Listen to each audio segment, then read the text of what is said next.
Hi friends, this is Swapna. Welcome back to our channel smart Telugu house wife. ఈరోజు ఒక simple routine vlog మీతో share చేస్తాను. ఇది వచ్చేసి మార్నింగ్ ఇంట్లో క్లీనింగ్, ఎవ్రీథింగ్ బేసిక్ క్లీనింగ్ అంతా అయిపోయిందండి. సో మొత్తం పనులు అయిపోయినాయి. ఇంకా బ్రేక్ఫాస్ట్ మాత్రం చేయాలి.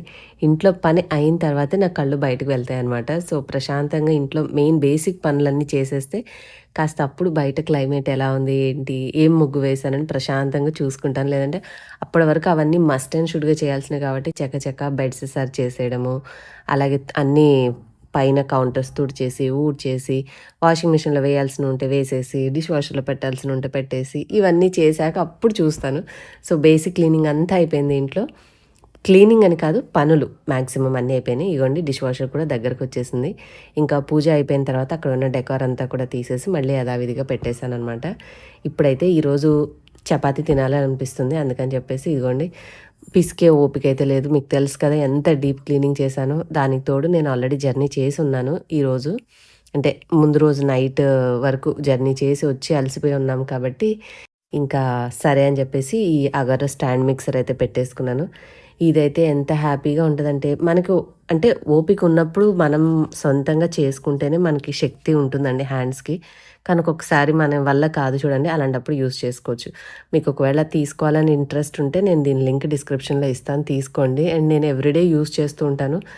చాలా మంచిగా హెల్ప్ఫుల్ అనమాట. వెన్నపూస తీసుకోవడానికైనా పిండి కలుపుకోవడానికి అన్ని విధాల ఇక మనకు ఐడియా ఉంటే ఎన్నైనా విధాలుగానే వాడుకోవచ్చు.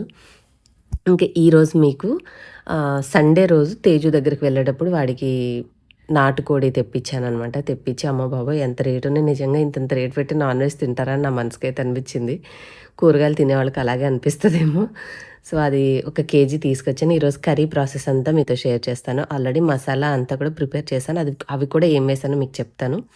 ముందుగా అయితే ఇదిగోండి, మొన్న కిచెన్ క్లీనింగ్ అంతా చేసినప్పుడు పాత అప్పుడు యూజ్ చేసిన నాన్ స్టిక్ కడాయి అనమాట. కాకపోతే కొన్ని వస్తువుల్ని రెగ్యులర్గా వాడి కొంచెం అబ్బా ఇంకా బోర్ అనిపించినప్పుడు పక్కన పెడతాను చూడండి. సో అలాగా ఇది పక్కకు పెట్టేశాను. అసలు పాడవని కూడా పాడవలేదు. అండ్ మోస్ట్లీ మీరు చాలామంది చూపించే నాన్ స్టిక్ కడాయితో పోలిస్తే నాది చాలా అంటే చాలా బెటర్. 80-90% అనమాట. పర్ఫెక్ట్గా ఉంది. సో ముందైతే రెసిపీలోకి వచ్చేద్దాం. ఈరోజు మీకు నేను చేసిన కర్రీ నేనైతే టేస్ట్ చేయను. మీ అందరికీ తెలుసు కదా, చికెన్ మటన్ ఏం తినను, ఫిష్ ప్రాన్స్ మాత్రమే తింటాను నేను. సో మా అబ్బాయి కోసం తీసుకుని వెళ్తున్నాను కాబట్టి కొంచెం టెన్స్గానే చేశాను అనమాట. అంటే రెగ్యులర్ చికెన్కిను కంట్రీ చికెన్ అంటే నాటుకోడికి కొంచెం జాగ్రత్తగా కుక్ చేయకపోతే స్మెల్ రావడం కానీ గట్టిగా ఉండడం ముక్క అట్లా ఉంటుంది కదా. అందుకని చెప్పేసి ముందు రోజే తెప్పించి కూర ముక్కలకు చూసుకుని సరిపడినంత ఉప్పు, కారం, పసుపు 3 మిక్స్ చేసేసి పెట్టేశాను. లైట్గా కొంచెం ఆయిల్ వేసాను. మేబీ ఆయిల్ వేస్తే మళ్ళీ అబ్జార్ప్షన్ అంటే ముక్క అవి పీల్చుకోవడానికి ఏమైనా అడ్డుగా ఉంటుందేమని చెప్పేసి ఆయిల్ అయితే వేయలేదండి. ఈ 3 వేసేసి బాగా కలిపి ఫ్రిడ్జ్లో ముందు రోజు నైటే పెట్టేశాను. సో దట్ మీట్ అనేది ఫ్రిడ్జ్లో పెడితే సాఫ్ట్ అవుతుంది, మనం కుక్ చేసాక కూడా మెత్తగా ఉంటుంది. అందుకని చెప్పేసి ఆ ప్రాసెస్ చేసి ఇంకా బయట పెట్టుకున్నాను. ఇంక ఇప్పుడు ఒక 2 టేబుల్ స్పూన్స్, పెద్ద టేబుల్ స్పూన్స్ ఆయిల్ వేసి కొంచెం ఉల్లిపాయలు, ఎందుకంటే మనకు అల్లం వెల్లుల్లిపాయ పేస్ట్ అడుగంటకుండా చక్కగా ఫ్రై అవ్వడానికి కొంచెం ఉల్లిపాయలు వేసేసి అవి ఫ్రై అయ్యేటప్పుడు అల్లం వెల్లుల్లిపాయ పేస్ట్ కూడా మంచిగా పచ్చివాసన పోయి కాస్త గోల్డెన్ కలర్ వస్తున్నంత వరకు ఆగితే మంచి ఫ్లేవర్ వస్తుంది. అలా వచ్చిన తర్వాత నేను ఆల్రెడీ ఇట్లాగా మ్యారినేట్ చేసి పెట్టుకున్నాను కదా, ఈ ముక్కలన్నిటిని కూడా వేసేసి కలిపేసి ఇప్పుడు కొంచెం హై ఫ్లేమ్లో పెట్టుకుని మూత పెడితే కాసేపటికి మనకి ముక్కల్లో నుంచి ఉన్న వాటర్ నీరంతా కూడా వస్తుంది. సో ఇప్పటికే చాలా లేట్ అయిపోయింది. నేను ఈరోజు తేజు దగ్గరికి వెళ్ళి అటు నుంచి మళ్ళీ ఊరు వెళ్ళే ప్రయాణం కూడా ఉంది. అమ్మ వాళ్ళు వస్తారు హైదరాబాద్ నుంచి, వాళ్ళని గుంటూరులో పిక్ చేసుకొని తేజు దగ్గరికి వెళ్ళి మేమందరం కలిసి మళ్ళీ ఊరెళ్ళి ఊరు నుంచి ఇంటికి వచ్చానమాట. ఇంత జరిగింది ఈ మధ్యలో ప్రాసెస్ అంతా. సో ఇట్లా నీరు వచ్చి అది ఉడికేంత వరకు మరీ హై ఫ్లేమ్లో కాకుండా నీరు అట్లా మనకు ఊరిన తర్వాత కొంచెం మీడియం టు లో ఫ్లేమ్లో పెట్టుకుంటే నిదానంగా ఆ వాటర్ తోటి కూడా మాంసం అనేది మంచిగా కుక్ అవుతుంది. సో మధ్య మధ్యలో మరీ ఊరికే కలిపేయకుండా కాస్త లైట్గా అట్లా కలపాలి. ఈ పేస్ట్లో నేనేంటంటే కొంచెం చెక్క, లవంగ, యాలకులు, అలాగే ధనియాలు, కొన్ని వైట్గా ఉన్నాయి చూడండి, ఏమంటారు, మెలాన్ సీడ్స్, అవి కూడా వేశాను. అవి వేసి కాస్త పచ్చి కొబ్బరి ముక్కలు, మీకు క్లిప్పింగ్లో పచ్చి కొబ్బరి ముక్కలు కనపడలేదు, అవి ధనియాలు, ఇవన్నీ వేసి మంచిగా పేస్ట్ లాగా గ్రైండ్ చేసి పక్కన పెట్టాను. అలాగే ఒక ఉల్లిపాయ, కొంచెం ఒక టమాటా, అంతే, ఎక్కువ అవసరం లేదు, అది కూడా పేస్ట్ చేసి పెట్టాను. ఇవేంటంటే కూర ఎక్కువ ఉంది కదా, మనకి గ్రేవీగా చిక్కగా ఉండడానికి మనకి హెల్ప్ అవుతాయి. అందుకని చెప్పేసి ఈ 2 మసాలా పేస్ట్లు విడివిడిగా గ్రైండ్ చేసా.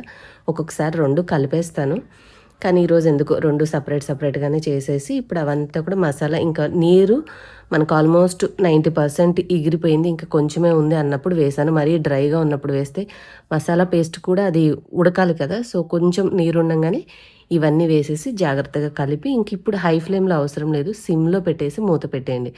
ఒక 10 నిమిషాలు, 15 నిమిషాలకి అలాగ చూస్తే మనకి ఆల్రెడీ ఉన్న మసాలా పేస్ట్ అంతా ఉడికి ఈ ముక్కలు అంతా కూడా గుజ్జు ఆవిరైపోతూ ఇలాగా చక్కగా దగ్గరకొస్తుంది. ఇలాగ మనం చేయడం వల్ల ఏమవుతుందంటే పేస్ట్ అంతా మంచిగా ఉడికి మనకి ఆ పచ్చి వాసన అనేది మనం వేసిన ఉల్లిపాయ పేస్ట్‌లో కానీ, మసాలాలో కానీ ఉండదనమాట. సో, లైట్‌గా ఆయిల్ కూడా బయటకొస్తుంది చూసారు కదా! సో, ఈ టైంలో ఒకసారి కొద్దిగా లైట్‌గా అలాగా కలుపుకొని ఇప్పుడు మనము నేను గ్లాసున్నర దగ్గర దగ్గరగా తలకట్టు 2 గ్లాసులు వాటర్ అయితే యాడ్ చేశాను.